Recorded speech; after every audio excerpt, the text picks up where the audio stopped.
পুরো ওয়ার্ল্ডে এআই খুব ইম্পর্টেন্ট একটা পার্ট। তো আপনার লার্নিং প্রসেসে যেটা আমি কর্পোরেট লার্নিং এর কথা যদি বলি, প্রথমে আমরা যে ধরেন আপনাকেই আমরা জিজ্ঞেস করি যে আপনার কি লার্নিং নিড আছে আপনার হল, সেটা আমরা ভ্যালিডেট করি সুপারভাইজারের কাছ থেকে, তারপর ডিপার্টমেন্টাল হেডের কাছ থেকে। ফাইনালি আমরা একটা ডিজাইন করি যে তার জন্য এই ধরনের ট্রেনিংগুলি দরকার। তো এআই আসলে পরে যেটা হবে, এটা টোটালি এই প্রসেসের আর দরকারই নেই। কারণ আপনি আপনার কোন ধরনের লার্নিং দরকার, আপনার জব রোল অনুযায়ী এআই নিজেই কিন্তু বুঝতে পারে যে আপনার এই ধরনের লার্নিং দরকার।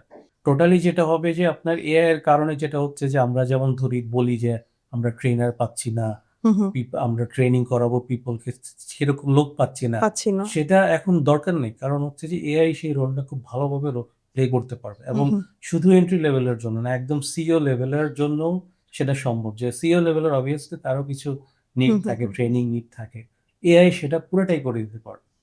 তো ট্রেনিং নিড অ্যাসেসমেন্টের ক্ষেত্রে এআই খুব ইম্পর্টেন্ট রোল পালন করতে পারে এবং অলরেডি করছে।